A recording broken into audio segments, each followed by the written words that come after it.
masih berkualitas atau tidak gitu kan.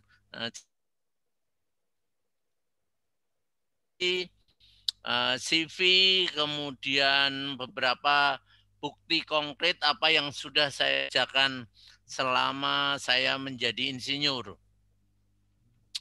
Setelah saya diwawancara, saya nggak tahu wawancara itu satu dari ITB, satu dari UI, satunya ITS. Ya agak galak-galak gitu.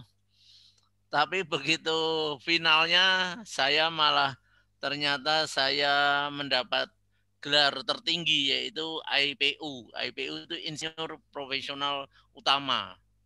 Dan Masya Allah, Masya Allah. jadi nama Alhamdulillah. saya nama saya Alhamdulillah. menjadi makin Masya panjang. Allah. Oke, Selamat, terima Prof. kasih. Luar Mabruk, biasa. Prof. Selamat. Luar biasa, Prof. Luar biasa. Masya Allah, tabarakallah, Ya, Prof. di kontak dari PII saya berhak menyandang gelar untuk IPU. Saya pikir apa yang IPU ternyata di dalam kompetensi ya di keinsinyuran itu ada 3. Pertama IPP, jadi insinyur profesional pertama atau pemula, kemudian IPM itu insinyur insinyur profesional madya, dan terakhir utama. Setelah saya sampaikan bahwa saya dapat gelar itu, ternyata Prof. Kolel juga pengen. Sekarang sedang dites Prof. Kolel. Jadi rektor kita sekarang juga sama untuk proses mudah-mudahan aja dapat IPU. Karena ya ditanya apa yang saya lakukan di dalam keteknikan selama bekerja di profesional ini. Saya bilang saya geologis, saya membuat waterway untuk geologi teknik, jadi membuat tunnel gitu kan untuk saluran air. Nah, bagaimana caranya? Ditanyain. Oke, kita harus membuat tunnel, maka gimana cara melubangnya? Ya pakai damuin, pakai eksplosif, sehingga membuat terowongan. Apakah saya mendapat izin certified untuk blasting engineer? Kebetulan saya bilang saya di ITB ini tahun 78 kan tidak mempercayai Pak Harto sebagai presiden, sehingga semua blasting engineer yang lulusan dari ITB tidak dikeluarkan.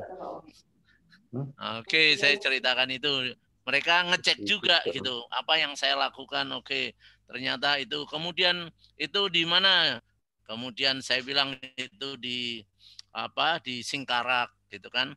Kemudian di Manado, kemudian juga di Bakaru, itu Sulawesi Selatan. Kemudian di minyak apa saja? Oke, di minyak saya lebih banyak di Langsa. Langsa itu Aceh Timur. Apa saja yang saya lakukan? Oke, saya eksplorasi untuk Untuk minyak dan gas bumi. Apa yang menarik? Saya menentukan waktu itu titik pemboran ada di tempat tahanan. Maka pada waktu saya menentukan titik itu saya banyak berdoa karena tantangannya sangat di perbatasan antara Sumatera Utara dan Aceh. Pada waktu pemboran berjalan, oke, ternyata minyak yang ada di waktu itu gas lebih mahal daripada minyak. Saya cerita, kemudian kemudian di tambang batu bara apa yang dilakukan? Oke, bagaimana cara melakukan open pit ataupun penambangan deep mining? Ya, saya ceritakan gimana membuat timbering, jadi membuat gua itu harus ada penyusun penguat yang jadikan urukan. Saya cerita itu, kemudian juga ke Freeport. Saya bilang saya pernah di sana, kemudian saya pernah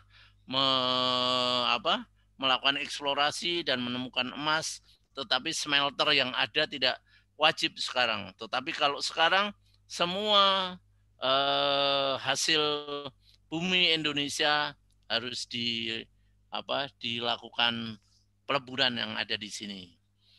Oke, cerita di situ. Kemudian kenapa harus pindah menjadi dosen? Iya, satu faktornya karena sudah tua. Saya sudah 35, saya sudah punya keluarga. Saya bilang gitu kan. Kan itu bukan halangan, memang tidak halangan. Tapi saya ingin mencetak insinyur-insinyur baru yang keluar dari Usahid ini. Saya sampaikan bahwa saya dari 92 saya menjadi pembantu dekan, kemudian saya menjadi dekan, saya menjadi kepala lembaga penelitian dan kaprodi MM, sampai akhirnya saya menjadi rektor dan terakhir saya menjadi kepala independen, komisaris independen untuk Hotel Sahid. Jadi saya sampaikan itu, dan sekarang saya lagi di yayasan. Ngapain aja di yayasan? Ya yayasan itu bosnya rektor-rektor, jadi rektor itu bandelnya semua kayak saya bilang gitu. Dari nilai itu saya nggak tahu kok tiba-tiba saya dapat surat dari PII, Anda berhak mendapatkan gelar IPU. Jadi kira-kira itu. Oke, ada pertanyaan. Saya boleh diuji untuk menjadi insinyur.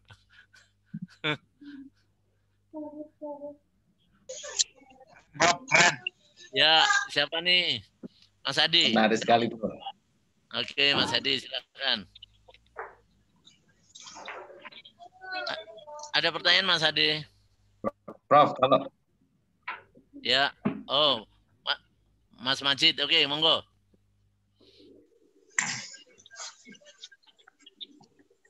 ini kebetulan saya juga di underground, Prof, eksplorasi di tambang bawah tanah. Oh.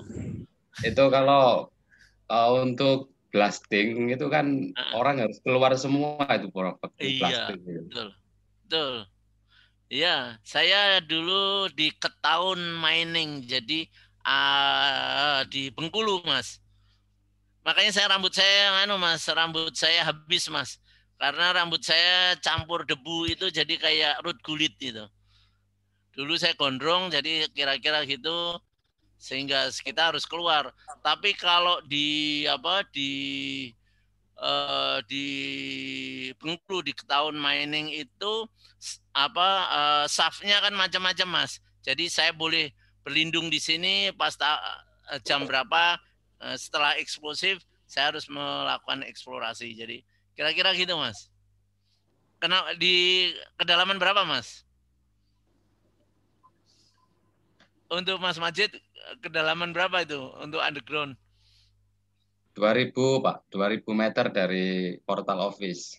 Oh, oke. Penambangan apa di itu sana ya? udah 5 emas, Pak. Emas, gold and Oh, copper. ada juga emas ya? Ada emasnya juga ya? Iya, Pak. Di Kuwait. Iya. Wah, Sudah saya juga 15 meter di bawah air laut. oh iya. Ya Bukan di pastilah ya. Kuwait, Bro. Hah? Bukan di Kuwait, Prof. Itu di Banyuwangi, Prof. Oh, Banyuwangi. Hah? Di Banyuwangi ada ya, Mas Majid ya? Iya, ada, Prof. Saya Perusahaan di apa? Banyuwangi, Prof. Perusahaan apa, Mas Majid? Merdeka. Oh, Merdeka. Ini di Merdeka Copper and Gold. Oke. Tapi smelternya di mana, Mas? Peleburannya? Dibuat sendiri, Pak Prof, di tengah. Dibuat sendiri. Dibuat sendiri, oke. Di tengah-tengah itu Ya. dibuat smelter. Oke. Ya kalau yang Freeport sekarang kan di Gresik, Mas. Jadi itu yang dilakukan ya Okay.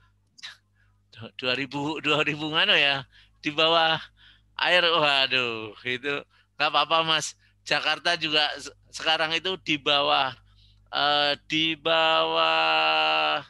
sungai Ciliwung itu 27 meter, Mas. Sudah bisa kita lakukan untuk pembuatan MRT, Mas. Memang saat pertama banyak orang Indonesia yang tidak berani, tapi lama-lama Mas Majid aja udah pernah. Oke, kita Tapi Mas Majid engineer bukan? Backgroundnya, sorry. Mas Majid. Bukan Prof, saya di safety-nya Prof, Oh, di safety-nya. departemen safety. Ya. Oke. Kalau safety ada itu enggak ya? Kalau insinyur kan masuk Persatuan Insinyur Indonesia enggak atau asosiasi kompetensinya dengan apa? Enggak Prof, ada HSE, HSE. Oh, ASE ya. Oke. Di HSE Ada. Indonesia itu Prof ada persatuannya. Health Oke. Safety and Environment. Oke. Kalau saya masuknya PII, Mas. Oke, ada yang mau tanya lagi? Boleh. Sambil menunggu teman-temannya, monggo. Ya, Prof. Ya, siapa nih? Mas Eko, monggo. Monggo, Mas. Ini terkait dengan penasaran saya yang di Papua,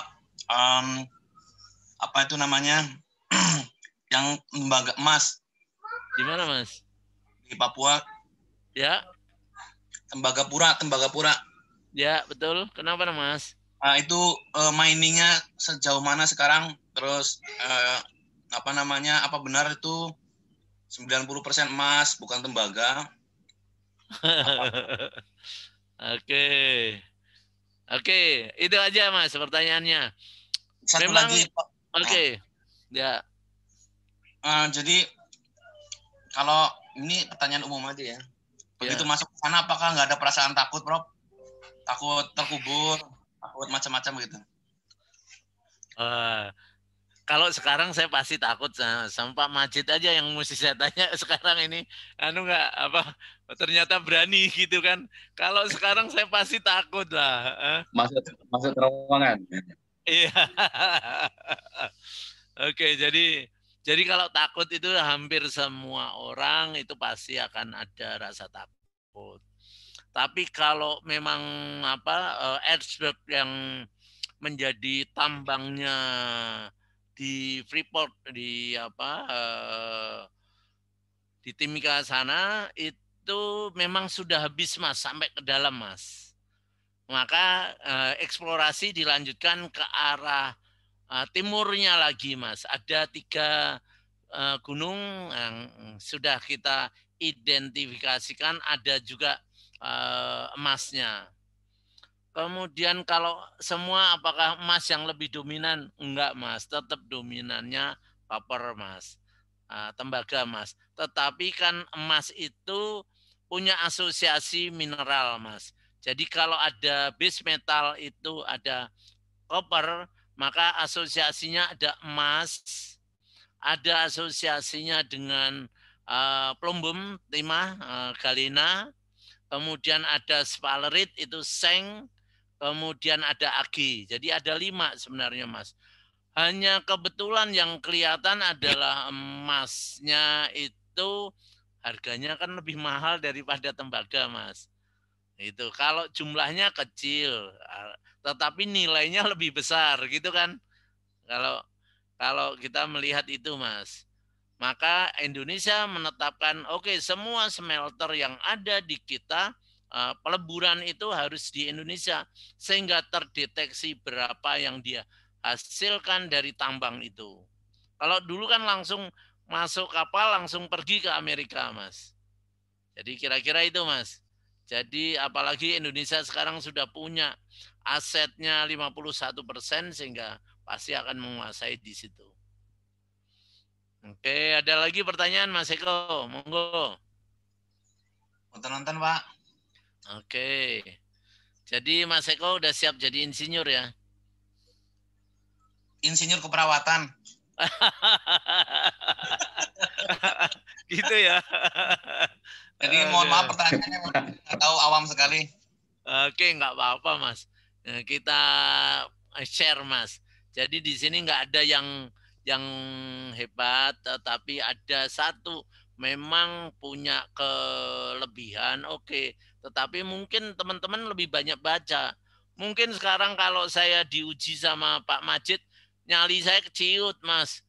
Masuk terowongan lagi gitu kan. Dulu saya berani, Mas. Sampai dulu rambut saya itu jadi kayak rut kulit gitu lah, Mas. Jadi nggak pernah bisa mandi. Kita kalau mandi tetap aja susah. Jadi hidup kita, saya dikontrak di tahun Maineng itu ada 8 bulan, Mas. 8 bulan saya nggak pernah lihat matahari, Mas. Jadi pindah dari ruangan, dari saf yang berbeda. Apa konsekuensinya? Muka saya pucat, Mas. Begitu naik ke atas, kontrak habis, tanda tangan, saya melihat matahari itu aneh, Mas. Jadi nggak pernah saya lihat itu. Kira-kira gitu. Ada pengalaman menarik nggak, Pak? Pengalaman menakutkan, pengalaman mengesankan. Oke, pengalaman menarik itu adalah orang kita. Kalau orang kita emas, itu kan ditelan, Mas.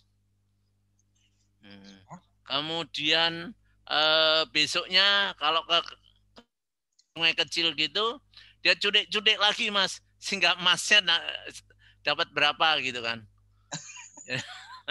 Jadi itu yang oke. Jadi kalau kemudian itu yang menjadikan masalah pada waktu setelah itu teridentifikasi, maka perlu ada metal detektor. Maka metal detektor begitu dicek di lambungnya banyak logam yang bunyi, Mas. Toet gitu. Jadi itu yang dilakukan. Nah, apa yang waktu itu saya terakhir menjadi manajer eksplorasi. Gimana caranya supaya labor kita itu enggak ada keinginan untuk mengambil emas yang ada, karena emas kita tampung di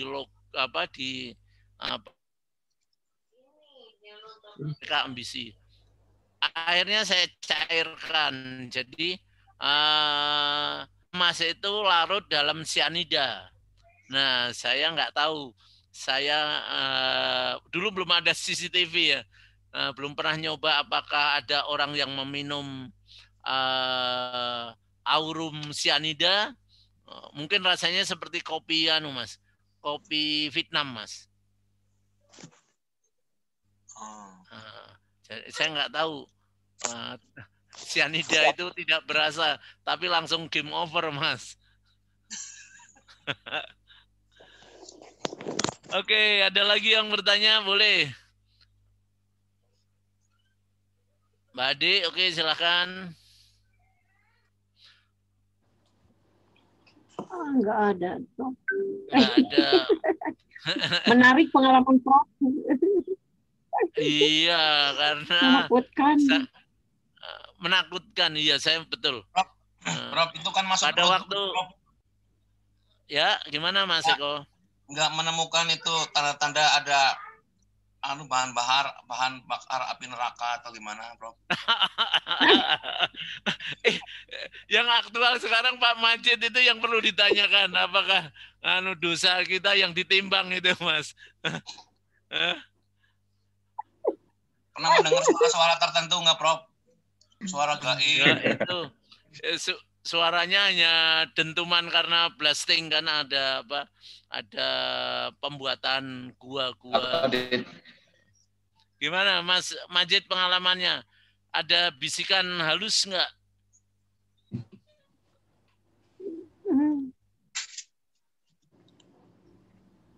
Gimana Mas Majid? Di Banyuwangi ada bisikan halus nggak? Ada di stockpile yang paling dalam itu, Prof. Suara-suara ini. Apa itu? Kan terlalu dalam, Mas. Jadi kalau kuburan kan juga terlalu jauh gitu kan, Mas. Kalau kita dimakamkan kan paling enggak kan 10 meter itu pun hebat itu. Mungkin 5 meteran gitu. Tapi itu kan berapa ribu itu, Mas? 2.000. Saya nggak tahu 2.000. Bunyi apa lagi. Bunyi kelelawar, Mas. Nggak ada ya? Ya. Ya sudah nggak ada kelelawar. Betul. Oke. Oke, ada yang bertanya, silahkan.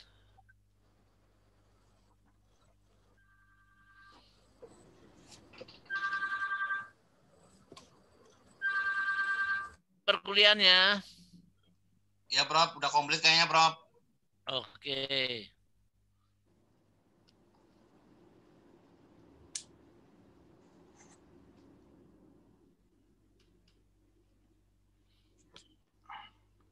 Oke, materi sudah ya, sudah dapat semua ya. Untuk manajemen persediaan. Oke. Saya perlu sampaikan manajemen persediaan itu tentunya untuk yang perawat ataupun nurse itu tidak terlalu penting sekali. Karena apa yang disediakan karena dilakukan persediaan. Karena yang dilakukan adalah pelayanan orang sakit. Maka yang paling perlu apa yang diperlukan di rumah sakit. Misalkan obat tidak kedaluarsa, misalkan bed atau towel atau apapun yang dilakukan obat-obatan menjadi penting. Kira-kira itu. Tapi kalau yang Mas Majid, saya bilang Mas ini pekerjaanmu Mas. Inventory semua Mas, termasuk emas. Nuggetnya itu berapa gram gitu kan. Karena sekarang harganya sudah di 980 atau 78.000 gitu kan, cukup berarti kalau dapat nugget kira-kira 1 on gitu Mas. Oke, jadi saya akan sampaikan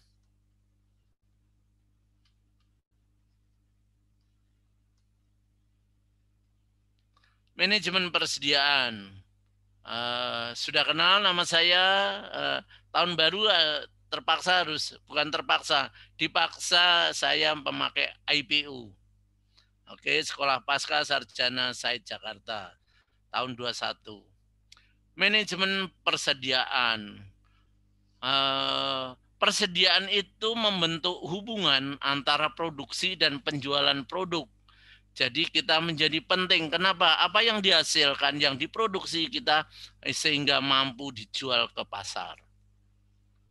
Maka dalam prosesnya dapat dikelompokkan bahwa ada persediaan bahan baku, ada barang dalam proses, kemudian ada barang jadi.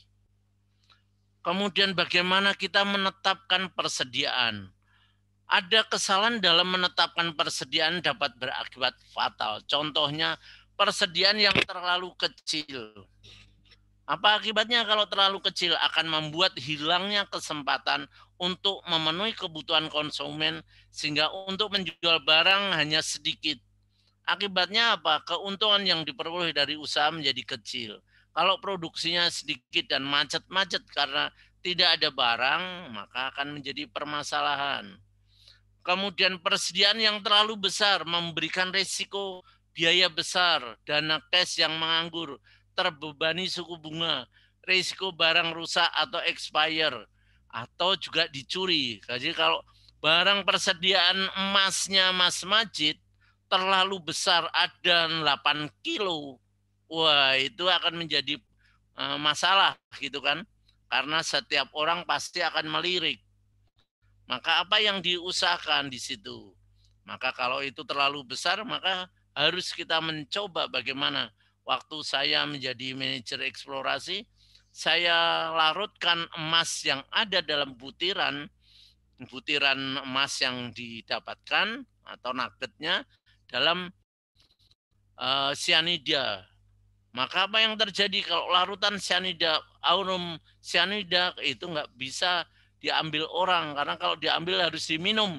Seperti ketemu nugget itu yang ada dalam emas ditelan, maka detektornya akan bunyi itu di perut itu, bunyi tet gitu terus. Kemudian ditungguin di sungai kalau waktu pagi sambil cudik-cudik itu. Jangan dipikirkan itu terlalu jorok. Kemudian keuntungan mengelola persediaan.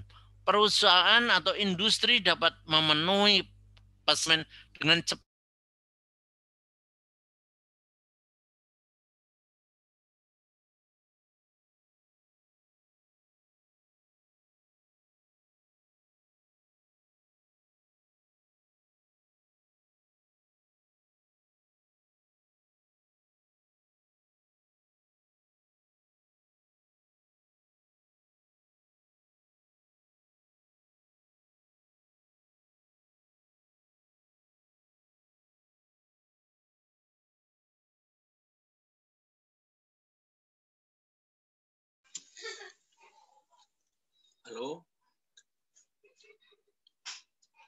Ini saya yang mati apa ya?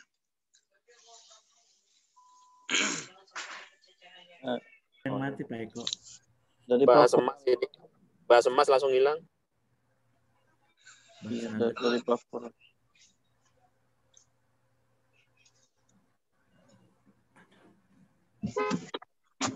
Yang dari Kuwait di komputer siapa ya? Mana Prof? Halo, Mau Prof. saya jadiin co-host nih. Internet saya nggak stabil. Saya Pak di Diki. luar Pak Eko, maaf.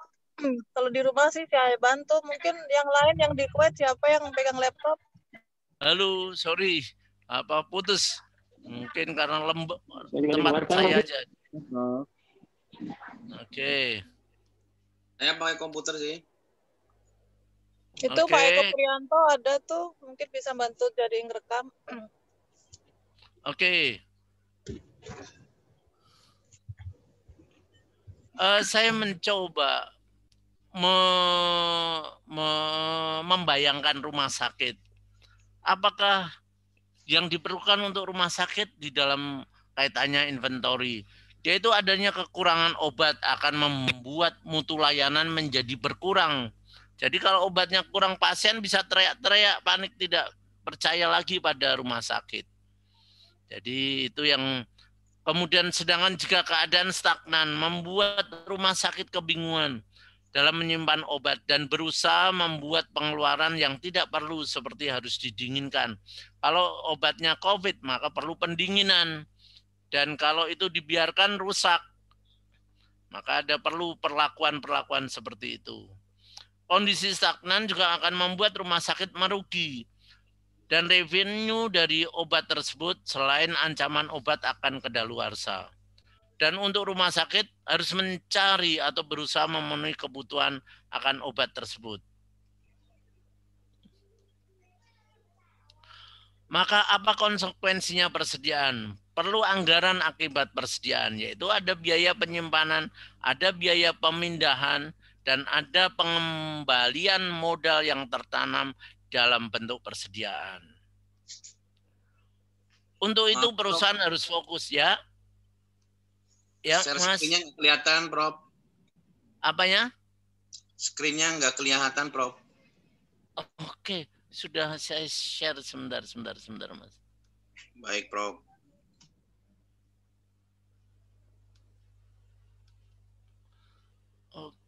Oke.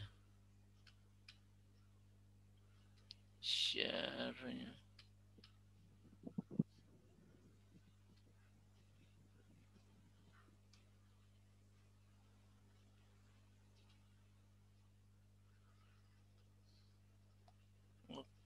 Oke. Oh.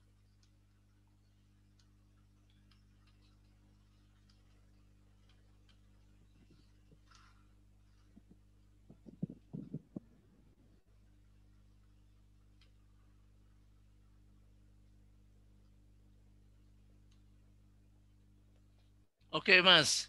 Sudah terlihat? Udah, oke, Prof. Oke. Oke, Prof.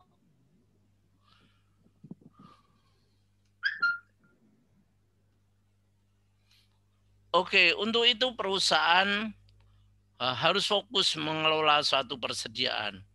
Berapa banyak yang harus dipesan pada waktu tertentu? Berapa banyak jenis persediaan yang harus juga disimpan? Kapan sebaiknya persediaan itu dipesan? Maka tujuan mengelola persediaan adalah harus mendukung operasi dengan biaya minimum melalui optimalisasi penyediaan kebutuhan produksi atau pelayanan untuk suatu rumah sakit.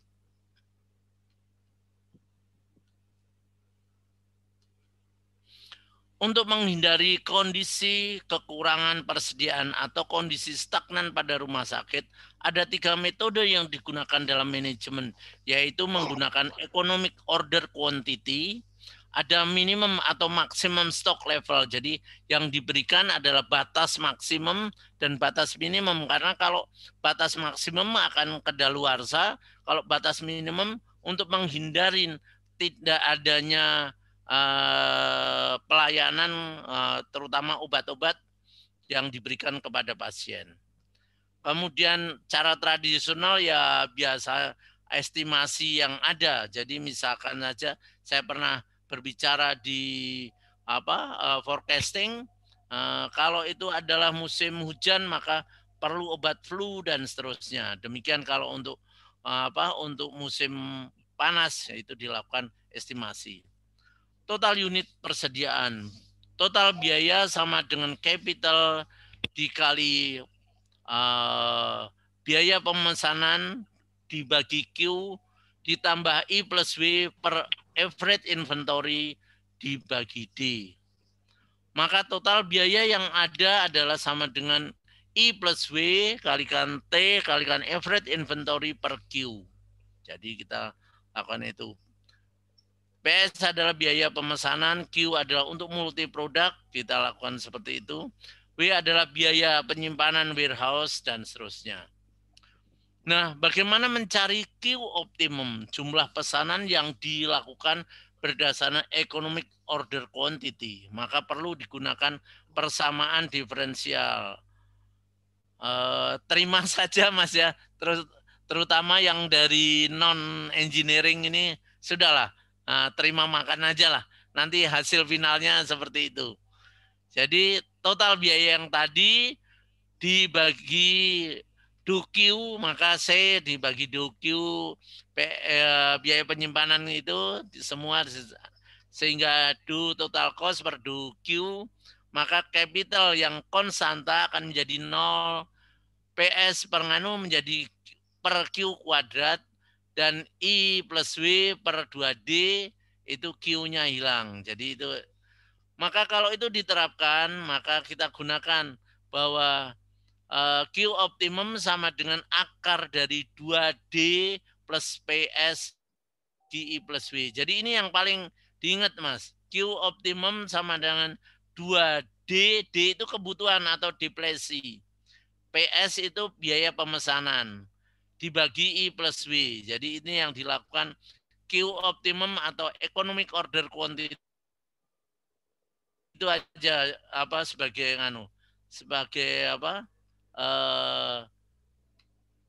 sorry, tidak stabil ini tempat saya Mas.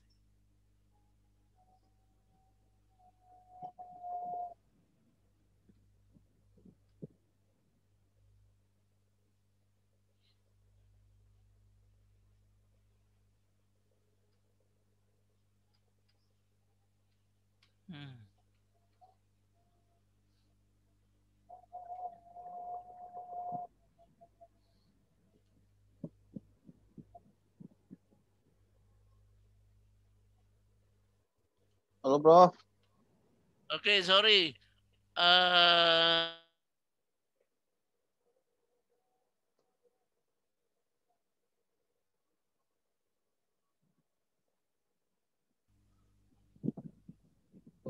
Oke.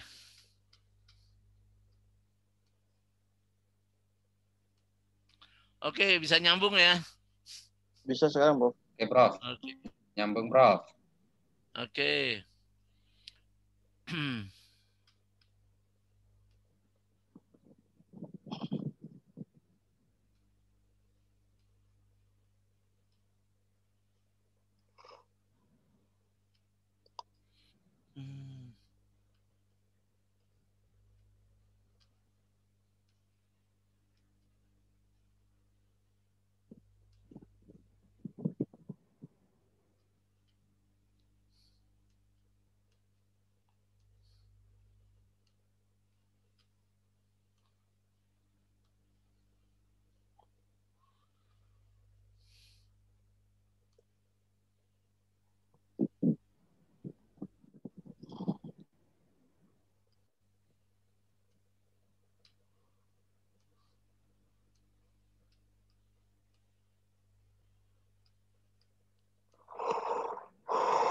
Halo.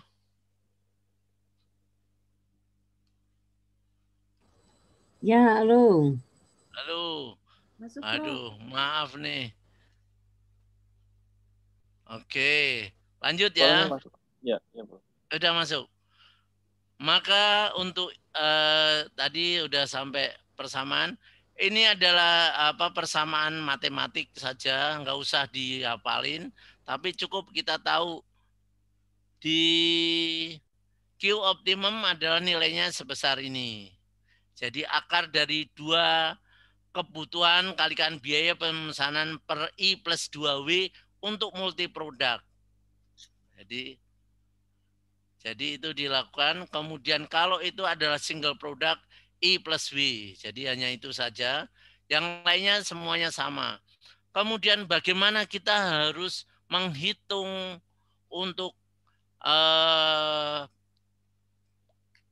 gudang yang sesuai. Maka digunakan dengan PS per Q menjadi jika total cost yang diizinkan adalah sampai 10%, maka kita bisa dapatkan rumus ini, kemudian menggunakan rumus seperti SMP, rumus AB, ABC, X1 dan X2 untuk upper, maka digunakan total cost plus akar dari total cost aksen kuadrat di min 4P kalikan I plus W per 2 ini. Demikian juga untuk yang lower kita ketemu adalah total cost ini untuk yang lower digunakan faktor negatifnya. Jadi itu yang dilakukan sehingga kita tahu berapa ruangan yang harus disediakan kalau untuk membuat suatu persediaan. Bagaimana biaya persediaan atau carrying cost? Bersifat variabel terhadap jumlah inventory. Jika total biaya penyimpanan, total cost, carrying cost sama dengan biaya pemesanan, kalikan P dari harga beli, dikalikan Q average. Maka persediaan rata-rata adalah sama dengan quantity per 2 rata-rata, maka kita bisa dapatkan berapa sebenarnya yang diperlukan. Biaya penyimpanan diantara adalah sewa gudang, biaya pemeliharaan barang di dalam gudang, biaya modal yang tertanam dalam inventory, pajak, dan asuransi. Besarnya carrying cost dapat diperhitungkan dengan 2 cara berdasarkan persentase tertentu dari nilai inventory rata-rata ataupun berdasarkan biaya per unit barang yang disimpan dari jumlah rata-rata.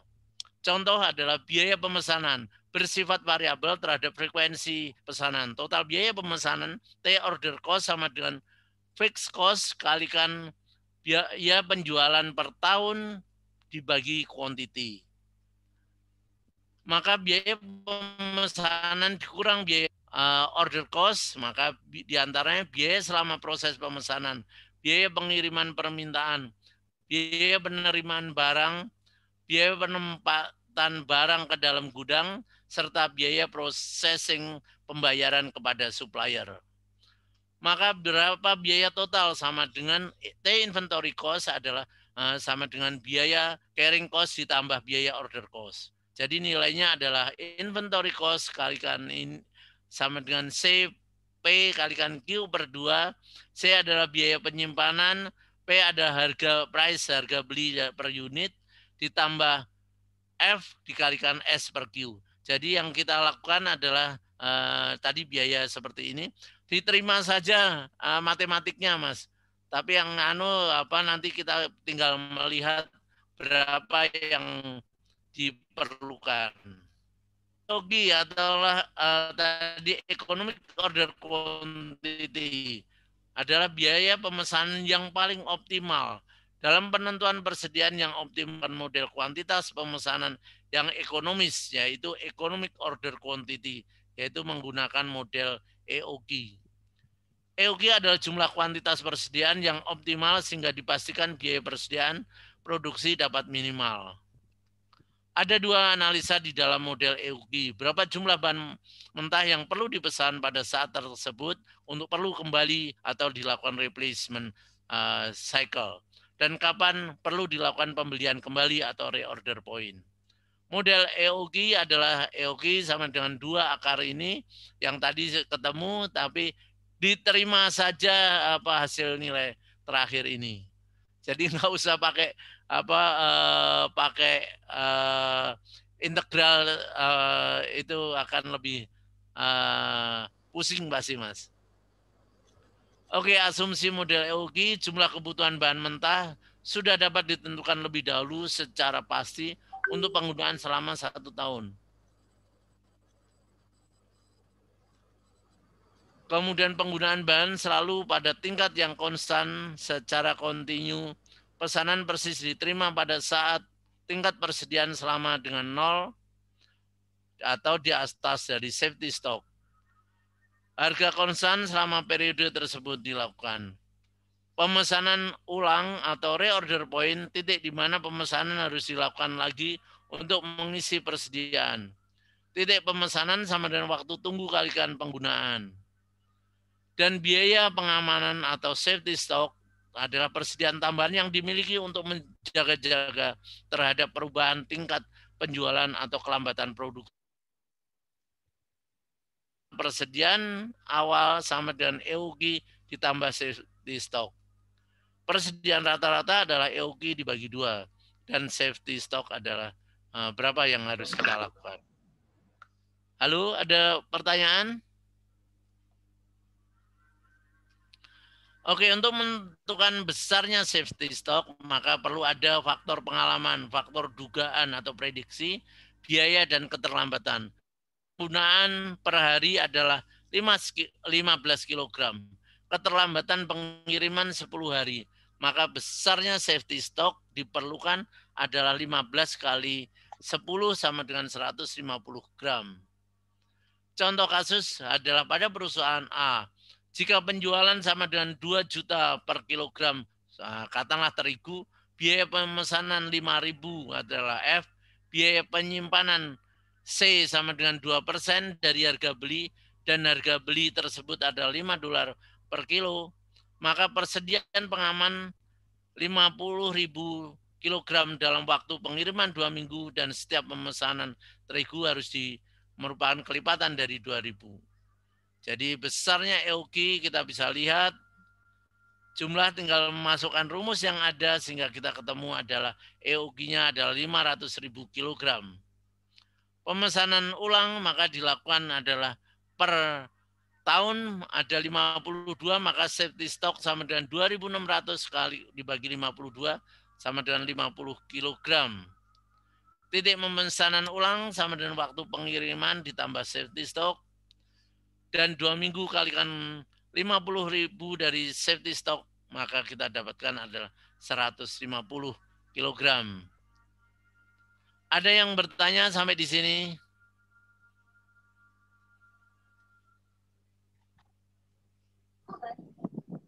Ada yang bertanya? Belum ada, Prof. Oke, maka apa yang kita lakukan untuk menghitung total biaya persediaan? Maka dilakukan biaya penyimpanan ditambah biaya pemesanan ditambah biaya safety stock, maka nilainya akan seperti ini. Kita bisa lihat rumusnya sudah saya masukkan, cuman waktu pengiriman pertama belum saya masukkan semuanya. Jadi minta tolong Mas Eko untuk mengirimkan PowerPoint yang terakhir ini. Oke, kalau ini kita lihat bahwa ini adalah grafik dari EOG, Economic Order Quantity, maka apa yang terjadi adalah satu jumlah quantity terhadap waktu. Maka apa yang terjadi kalau kita lakukan produksi, maka kita dapatkan adalah lurus. Kalau reorder point adalah pada tingkat 100.000 stok, maka pada saat ini akan ditambahkan sejumlah EOG yang ada. Kemudian dalam kalau bentuknya tidak kontinu, maka akan terjadi kondisi garis itu ada yang datar, ada yang kemiringannya berbeda.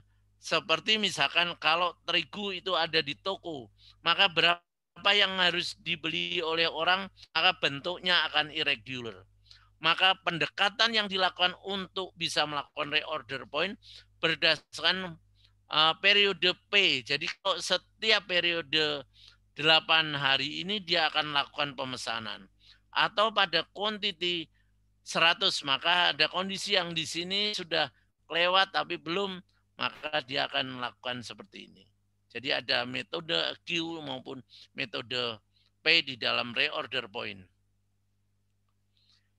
Jika perusahaan A membeli terigu sebanyak 650 kg, maka biaya pengiriman ditanggung oleh perusahaan pengolahan gandum sebesar ini. Apakah penawaran ini menguntungkan atau tidak? Maka kita bisa hitung biaya pemesanan, total cost, total order quantity, dan untuk pemesanan maka kita bisa hitung semuanya. Oke, kira-kira ini yang saya sampaikan. Tolong saya diingatkan Mas Eko untuk terutama untuk mengirim yang terakhir ini. Saya tahu bahwa yang terakhir ini tidak terlalu menjadi menarik untuk teman-teman yang ada di nurse, karena nurse tidak pernah berkecimpung dalam inventory. Tapi kalau Mas Majid tadi saya bilang, Mas harus dipelajari Mas inventory, jangan sampai emasmu hilang 3 ton gitu kan kira-kira. Banyak kan 3 ton.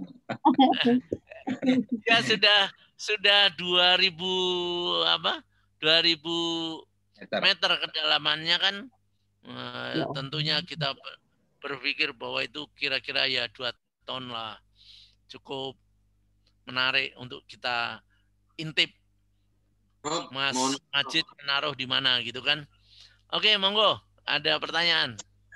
Terkait dengan sebenarnya perawat juga yang di rumah sakit itu butuh karena seperti kita ketahui kondisi pandemik seperti ini kan kemarin sempat kekurangan masker, gloves, dan banyak alat-alat kesehatan yang termasuk kategori inventory itu ini kekurangan stok, Mas. Apakah ada ini antisipasi ketika ini kondisi pandemik atau emergensi?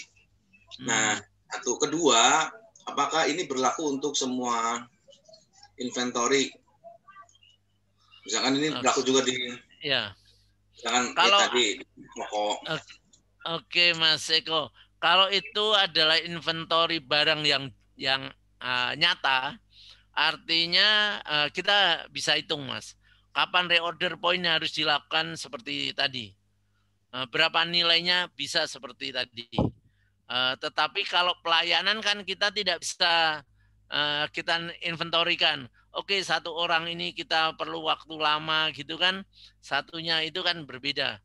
Tapi kalau barang itu oke, Mas. Harus bisa kita inventory.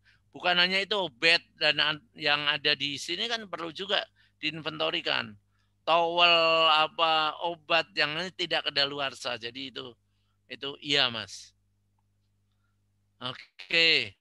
Mas ada pertanyaan lagi, Mas Eko? Saya, Mas Prof. Eko Prianto dulu. Naimah, Prof. Oke, siapa? Oke. Bu Naimah, monggo.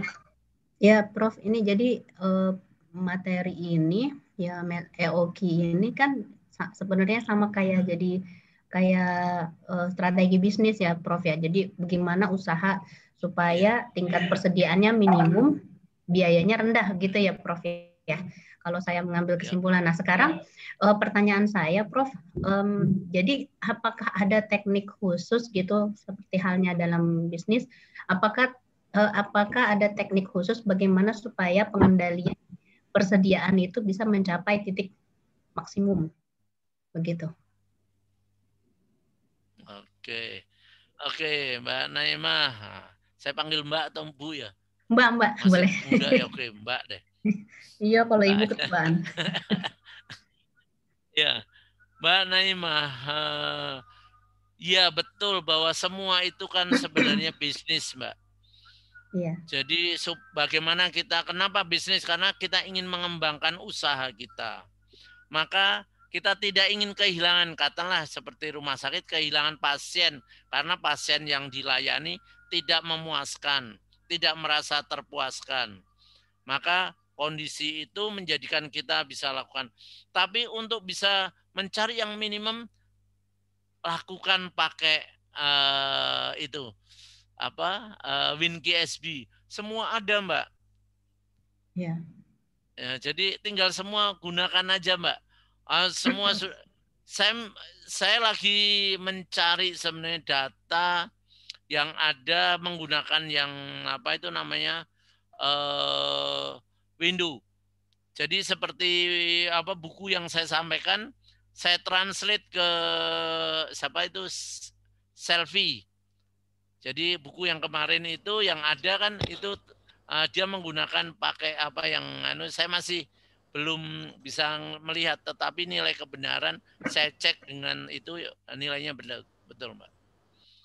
Tapi karena dia orang baru lulus segar itu pakai yang baru untuk alatnya, Mbak, aplikasinya.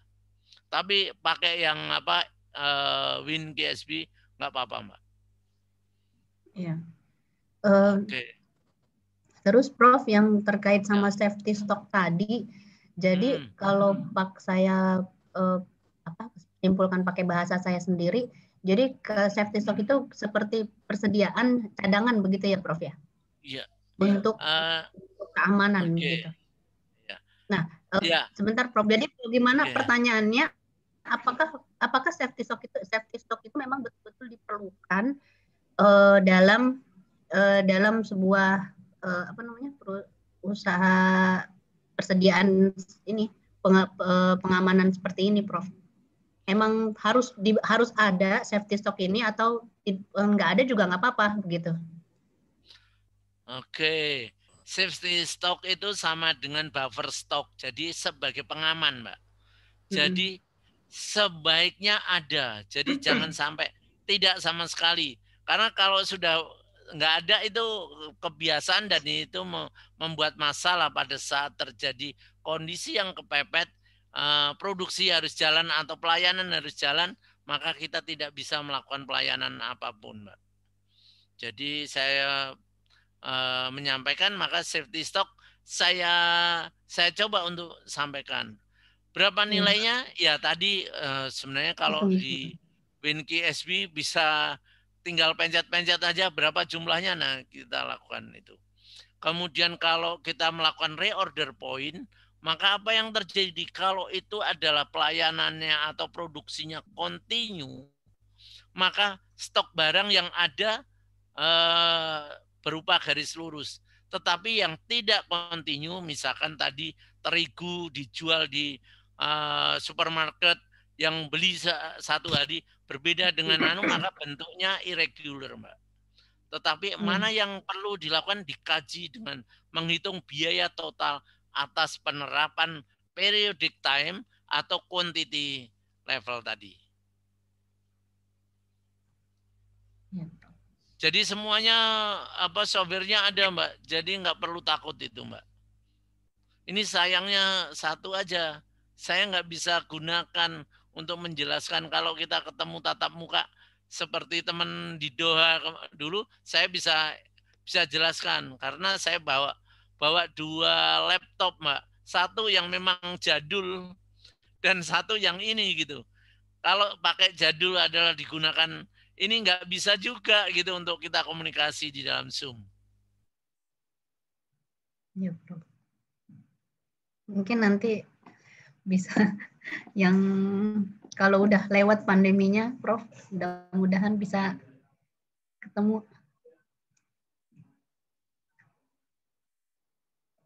Halo, ngomong sendiri deh.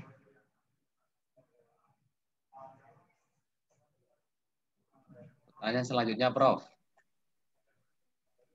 Profnya masih hilang. Hilang ya. Silakan yang bertanya silakan. Silakan Pak Eko nanti yang jawab. Antara si Alicia dan Mas.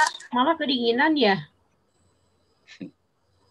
Nanti saya jawab, jangan khawatir. Ada Pak Kosasif yang baik, Pak Koko. Pertanyaannya Pak Koko. Iya, mohon dicatat pertanyaannya. Terkait itu Pak Koko. Kuantitas pemesanan tadi. Oke. Kalau seperti di drilling eksplorasi ini kan kalau order barang itu biasanya inden, partnya ambilnya di luar negeri. Ya. Itu bagaimana itu, Prof?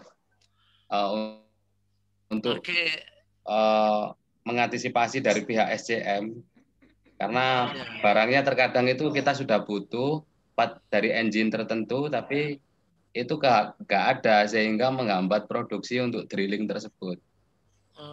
Oke.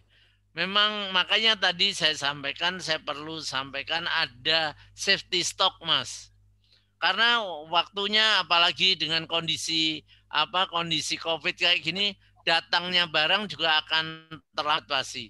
Dan itu akan benar-benar berpengaruh terhadap produksi. Apalagi alat-alat yang diperlukan vital di dalam proses eksplorasi ataupun eksploitasi, Mas. Jadi saya pikir kok penggunaan safety stock tadi akan menjadi sangat penting. Memang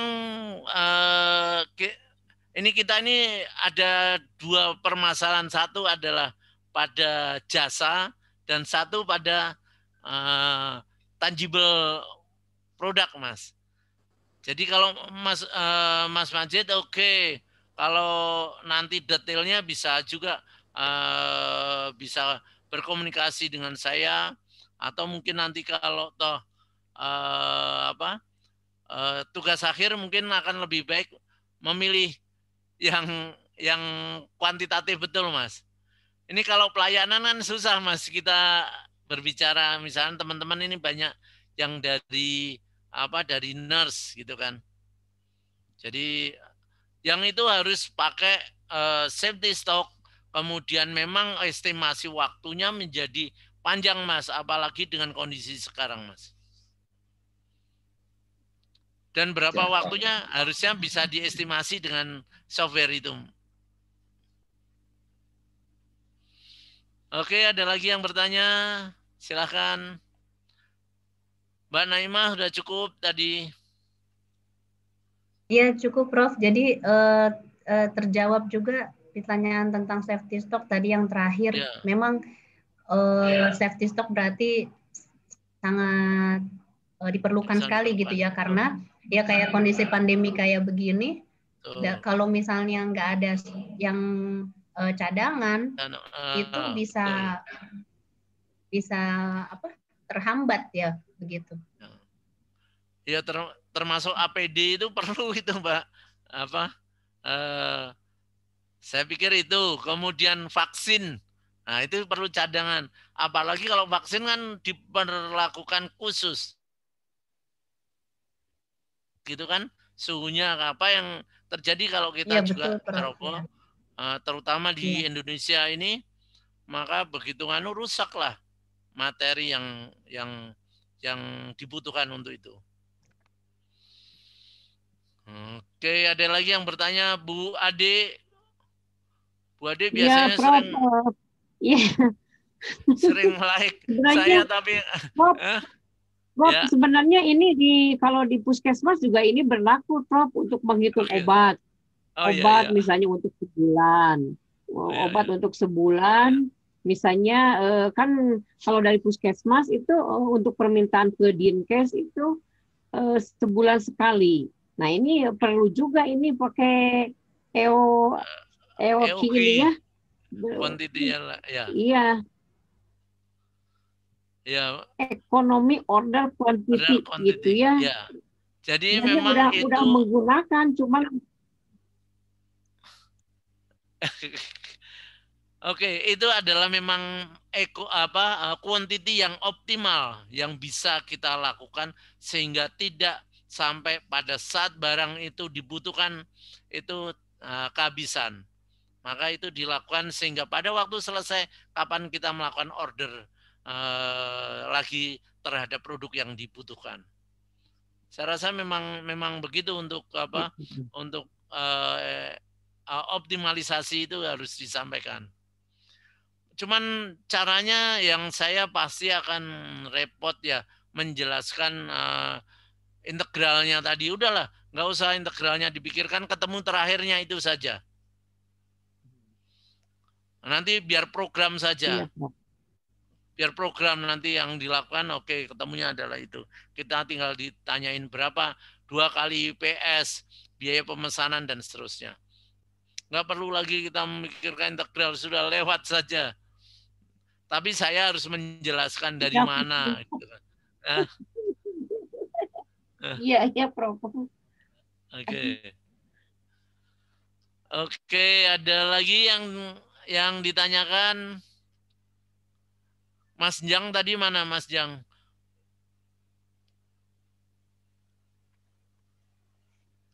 Mas Dadan mana? Biasanya Mas Dadan bertanya. Mas Dadan tadi ke klinik, Prof. Saya ketemu di Doha. Oke.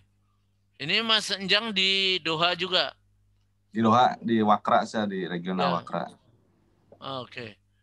Jadi ini campuran betul. Jadi Kuwait kemudian Kuwait yang dominan ya untuk ini ya. Iya. Kuwait kemudian Saudi ada 3. Bu Ade Saudi ya. 4. Iya, 4 Prof. Bu Eli, saya, Mbak Susi, Komala. Oh. Mas Nima juga. Oh.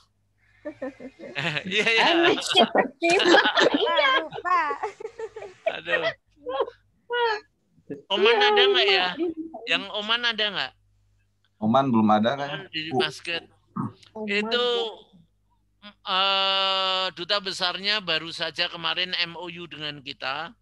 Artinya dia akan siap membantu kalau nanti kita ada kelas di Oman, basket terutama. Ya. Tapi Oman itu kok gabung sama Yaman ya? Kesultanan Oman dan Yaman. Setahu saya Oman aja, Prof. Oman aja. Yaman sudah sendiri, Prof.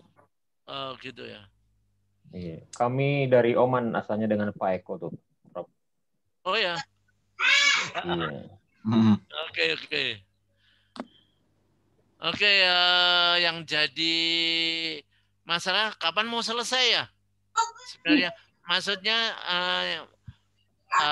tesisnya akan berapa mata kuliah lagi setelah selesai ini semester ini? Mungkin Februari selesai ya. Februari. Wah. UAS. Gitu ya? Gitu ya, UAS. Sudah selesai. Jangan sampai seperti Mas Eko kan masih tertinggal gitu loh. Jadi harus dari sekarang ya dicicil ya, Prof ya. Iyalah. Jadi sekarang itu saya meracunin supaya menyiapkan cocoknya seperti apa. Sehingga kita bisa menyelesaikan studi kita tepat waktu. Jangan terlalu lama. Kalau terlalu lama saya yang bersyukur karena menyumbanglah yang paling berdonasinya kepada Yayasan Said Jaya. Saya akan mengucapkan terima kasih. Jadi mahasiswa abadi nggak mau Prof secepatnya. Iya. Apalagi saya udah tua. Tapi udah mau pensiun. Yang jadi masalah cepatlah setelah selesai ini. Sekarang hari apa? Hari Sabtu. Mimpi yang indah untuk membuat tesis. Jangan mimpinya yang buruk-buruk. Nanti Mas Majid tadi cari suara apa itu yang di kedalaman 2000 itu. Kita sama-sama kalau bisa sudah. Bisikan Mas. Coba kalau saya juga yang ada di Jawa siapa aja ya? Mas Majid dengan siapa? Pak Eko di Papua. Kalau Jawa saya sendiri Mas Prof. Yang di Jawa ada Mas Majid sama Mas Gufron. Oh, Mas Gufron di mana posisi? Di Banyuwangi. Dua-duanya Banyuwangi ya? Iya. Mas Majid Banyuwangi, Mas Gufron Banyuwangi, cuma beda tempat, Prof. Oke. Kalau bisa Mas sama-sama memikirkan apa yang cocok buat kita untuk membuat semacam tesis. Kemudian konsultasi, nggak apa-apa ke saya informal juga nggak apa-apa. Nanti ternyata dialokasikan pembimbing lain nggak masalah, tapi sudah melangkah, Mas. Jangan lamunannya enggak, Mas. Karena di 2000 meter persegi itu, waduh, ini Pak Majid nggak takut itu 2000 meter ya? Pak Majid nggak takut keurugan gitu? Kalau udah Mencari masuk fisikan terowongan, halus. udah Bismillah itu Bu Ade, Bismillah aja masuk terowongan. Ya Allah. Saya juga sama, Mas. Kalau Saya juga kami- sama. Itu asli itu 2000 meter 2000. Ya, Ya, bisa kapan dibuktikan. saya fotokan pas saya di dalam lagi ngebor. Ya asli tuh Bu Ade, masa yo palsu. Jangan Mas Majid. Saya nggak tega. Awe. Oke, jadi Pak Majid sama Pak Gufron kalau bisa informal, Mas, komunikasi, karena memang sekarang Jawa Bali lagi lockdown, Mas. Gak mungkin kita. Prof, kalau untuk Mas Gufron sama Mas Majid masih tahun depan tesisnya, Prof, bukan tahun ini. Kayak Mas Eko dong kalau gitu. Iya, masih tahun depan mereka, Prof. Oke. Ya, yang tahun ini yang 17 orang, Prof. Siapa aja? Yang 17, Prof. Mohon dibantu, Prof. Yang 17, Yang Prof. tahun ini saya, Pak Koko, Pak Rana, Pak Agung, Pak Gede, Mbak Eka, Bu Ade, Mbak Yanti, Pak Robi, Mbak Wulan, Pak Robi. Robi, Pak Nanang, kemudian Pak Suroto, Pak Dadan. Pak Agung. Saya. Mary, Pak Bisri terlupakan. Atos barusan disebut Saya. Pak Bisri. Tidak mungkin. Prof, sebenarnya kalau mau bikin tesis, bikin tugas akhir itu mulainya dari mana? Saya masih bingung juga. Saya termasuk yang baru ini, Prof. Jadi sama Pak Majid, sama Pak Eko Prianto. Pertama gini. Pendahuluan. Iya betul. Pertama judulnya dulu. Judulnya kalau enggak kan kita sama aja main bola kemana-mana tapi nggak tahu gawangnya ini. Ya, coba memilih judul. Oke, judul yang bagus yang sesuai dengan bidang kerja kita sehingga kita tidak perlu melakukan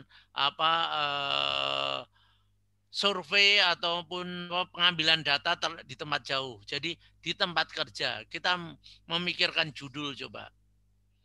Judul dulu 3 lembar. Jadi judul dengan rencana penelitian.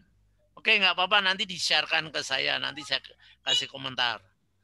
Nah, setelah itu baru kita di pendahuluan. Pendahuluan intinya apa? Latar belakang. Misalkan apa sih latar belakang COVID? COVID ini mengganggu. Kenapa mengganggu? Ya, karena kita nggak bisa bepergian, kita nggak bisa mengambil data. Kita diberikan pekerjaan yang terlalu padat karena perawat gitu kan. Oke, maka saya berharap bahwa COVID ini supaya selesai tahun 2021, maka ada rumusan masalah. Rumusan masalah, maka untuk bisa COVID itu selesai perlu vaksin. Kemudian kedua perlu suhu panas. Maka perlu ada jahe. Nah, misalkan gitu kan, perlu ada rumusan. Maka tujuan yang kita lakukan adalah seperti ini. Saya bertujuan, saya selalu bilang, saya marah kalau teman-teman yang membuat tesis, bukan hanya tesis, disertasi juga sama, tujuannya ingin mengetahui, ingin melihat gambaran. Saya bilang, kamu ini tesis sama disertasi pengennya cuma tahu, kepo banget. Tahu kepo ya? Mau tahu aja gitu kan. Nah, jadi yang bagus harusnya gimana, Prof? Harusnya kepo dulu. Saya harus terakhir end goal-nya itu apa? Menghasilkan, mendapatkan, memperoleh atau memberi saran. Itu yang dilakukan. Jadi kalau kita lakukan mengetahui, kemudian melihat gambaran lagi, aduh, itu terjadi bukan hanya di kita, di disertasi juga sama. Makanya saya marah. Apa yang kamu hanya ketahui saja, itu harus ada science development. Kamu bisa menambahkan bahwa pengalaman di Kuwait berbeda dengan di sini. Karena di sini orang tidak percaya, misalkan di Indonesia, tidak percaya bahwa COVID itu ada di Indonesia. Sampai bilang nantang, Pak Jokowi itu korup. Kenapa korup? Karena COVID itu tidak ada. Buktikan bahwa saya disuntik COVID itu tidak apa-apa. Jadi ada yang menantang begitu. Ya, itu perlu menjadi catatan. Satu lagi saya perlu sampaikan. Sering membawa USB untuk rekaman. Jadi kalau kita berbicara dengan narasumber, direkam. Jadi itu yang membantu kita saat terakhir. Bahwa buktikan bahwa kita itu adalah pengembangan ilmu, bahwa belum pernah diterapkan di Kuwait itu lebih baik sekarang daripada orang Indonesia. Karena orang Kuwait itu orangnya tertib, seperti itu kan. Katakanlah seperti Vietnam. Kenapa grafiknya kecil banget, sementara Indonesia demikian besar pada saat sekarang? Karena tidak percaya itu. Jadi modalnya semua dari Allah, kita sama-sama berdoa aja selesai, enggak gitu. Gitu kan? Ya memang semua dari Allah, tapi tindakan kita seperti apa? Saya pikir itu yang perlu dilakukan. Ada pertanyaan lagi, saya perlu ditanyain, kalau enggak nyesel nanti. Sudah tutup, besoknya lupa, aduh. Oke. Belum masuk kuliah itu udah niatan kepengen ngejar-ngejar bikin tesis, tapi gimana ya memulainya itu bingung. Tadi kalau bilang memilih judul, kita milih di mana? Nggak apa-apa, Mas. Mas milih judul aja dulu, nanti kirim ke saya, gitu kan? Judul 3 lembar, jadi judulnya ini. Tapi setelah judul ada abstrak. Abstrak itu rencana kerja, bukan abstrak hasil. Tapi rencana kerja kita seperti apa. Oke. 2-3 lembar aja, Mas. Judulnya. Nanti saya sampaikan. Siapa yang mau membimbing yang ini siapa dan seterusnya. Nggak apa-apa, Mas. Aku harus 3 lembar, Prof. Kenapa 3 lembar itu apa aja isinya? Iya. Judul. Baru mau tanya. Judul itu 3. Kalau bisa jangan judulnya cuma 1, judulnya 3. Oke. Kemudian abstraknya. Abstraknya yang banyak gitu kok. Ya enggak, abstrak itu harusnya 200 kata. Jadi dibatasin. 250 oke lah. Atau kalau nggak bisa, ya udah 200 sampai 300 kata. Tapi nanti banyak dicoret. Oke. Jadi 200 dan 300 itu apa aja? Ya, tujuan. Rencana kerja kan? Iya, rencana kerja. Gitu. Iya, rencana kerja. Kita mau judul tadi apa? Memberantas COVID. Kita cerita bahwa di Kuwait problem untuk melakukan COVID gimana caranya. Orangnya ikan di laut. Dia steady mantap gitu kan, olahraganya bagus. Kemudian gizi cukup. Kedua, bahwa taat asas terhadap protokol kesehatan. Nah, kalau di sini nih terus terang aja, begitu demo hancur di Indonesia. Semua nggak pakai masker dan seterusnya. Maka meledaklah kita. Ya kalau ngomong kayak gitu nanti saya salah gitu. Tapi kenyataannya kita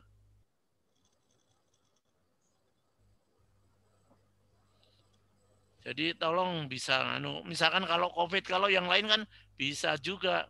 Oh, saya spesialis demam berdarah. Oh, di sana nggak ada ya demam berdarah ya? Nyamuknya nggak ada. Nggak ada di sini demam berdarah. Nggak ada, Prof. Demam berdarah nggak ada di sini, Prof. Imported case kalau ada, Prof. Imported case. Iya. Tapi kalau tadi statement Prof menarik juga tuh. Kalau dibilang bahwa suhu tinggi itu COVID tidak berkembang atau mungkin mati. Ya di Kuwait itu sampai 56 derajat sampai 60 tetap banyak juga. Tetap ada ya. Ya di Saudi juga tinggi tapi tetap aja 2 dokter meninggal di sini, Prof. Iya masih sedikit. Coba di Indonesia 180 dokter termasuk profesor meninggal. Apalagi yang dokter-dokter muda coba.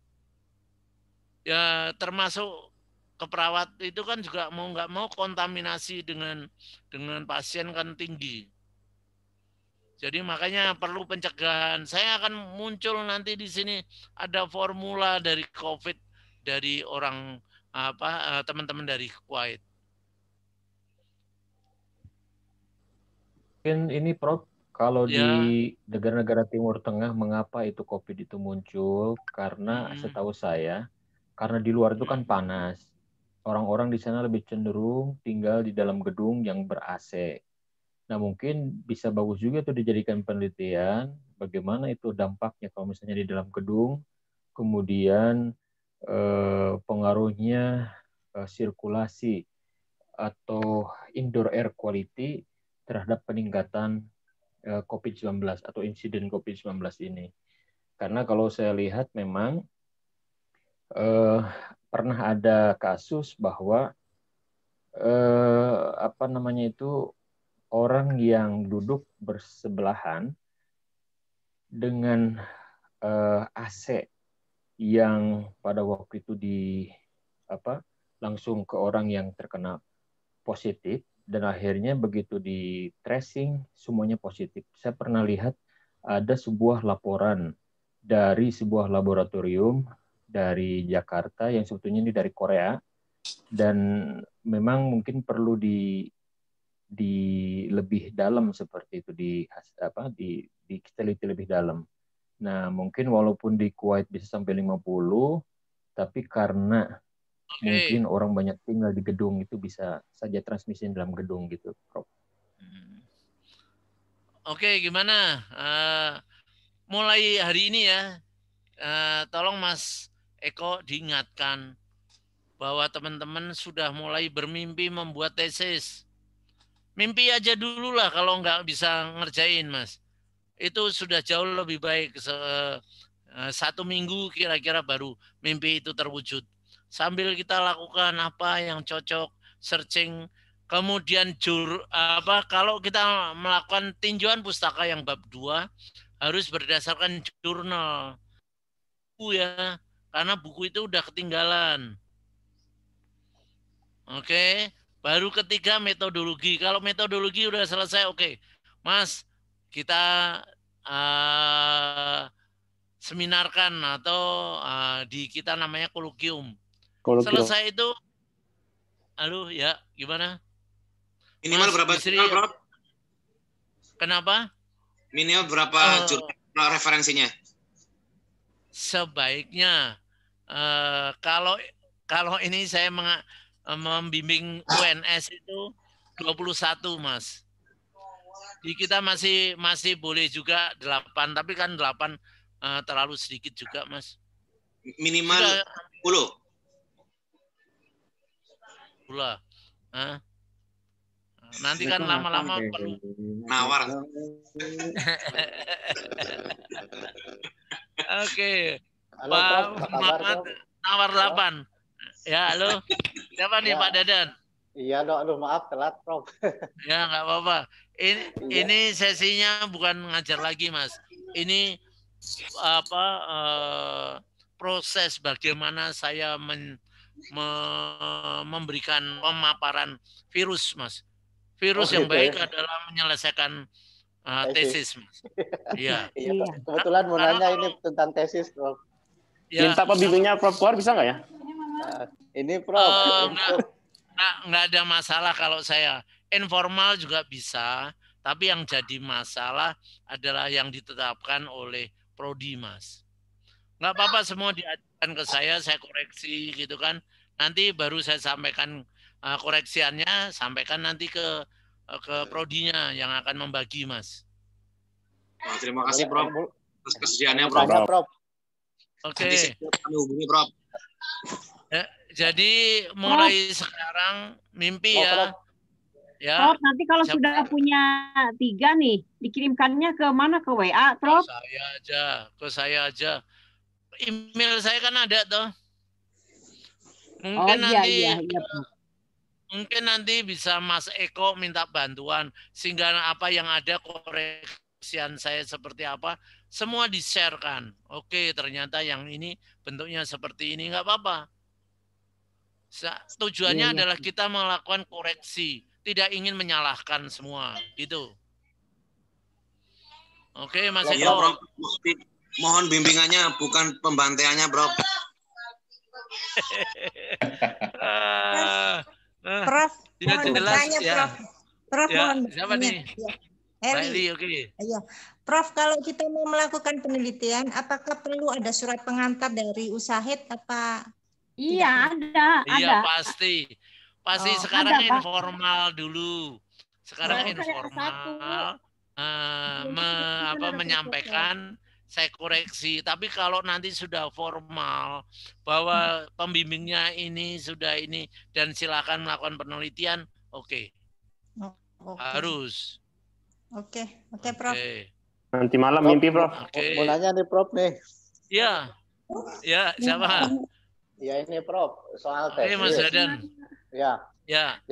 Yang saya rasa jadi kendala saat ini untuk pengambilan data atau survei. Karena kalau saya sendiri kan cenderung mengambil data atau survei di pabrik ya, di perusahaan. Nah itu yang ditakutkan kan ada semacam konflik of interest atau ada pelanggaran dan lain-lain. Nah itu yang saya merasa ragu. Itu gimana itu, Prof? Oke. Saya ulang ya. Pertama kita membuat judul. Oke, sama rencana kerja. Setelah itu membuat pendahuluan, kemudian studi pustaka, sampai metodologi penelitian.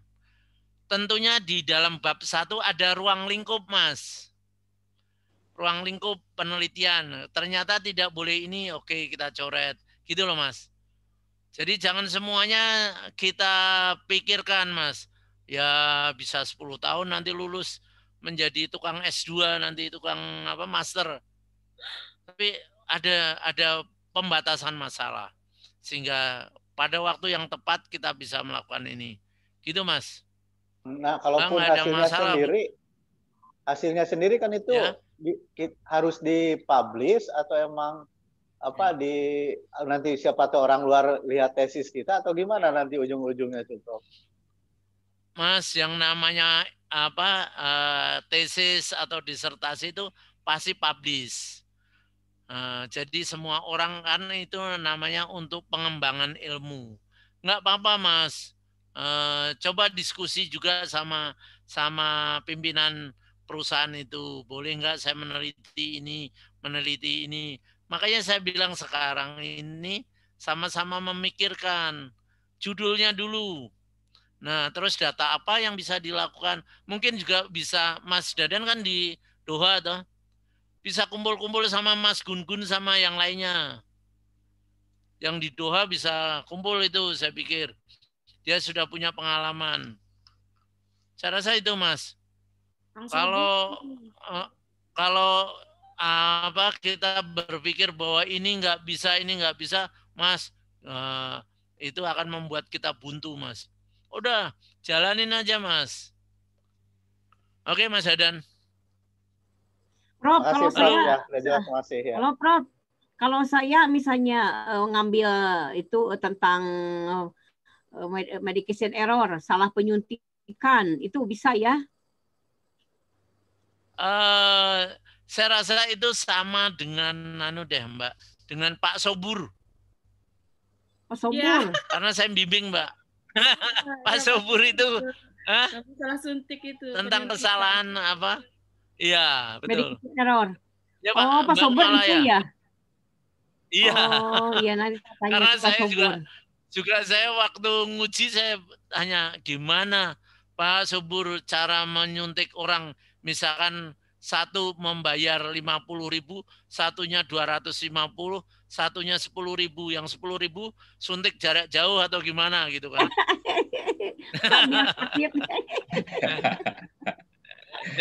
Jadi Bu Ade itu sudah pernah Pak Sobur, coba milih yang lain, Mbak. Bukan dok, bukan tentang itu. Jadi mengetahui perawatnya gitu. Ya. Perawatnya itu kan dalam penyuntik, dalam pemberian obat itu ada 7 benar. Nah, kalau karena kesibukan, kadang-kadang perawat itu tidak melakukan yang 7 itu, misalnya hanya 4, misalnya gitu. Gitu, Prof. Iya.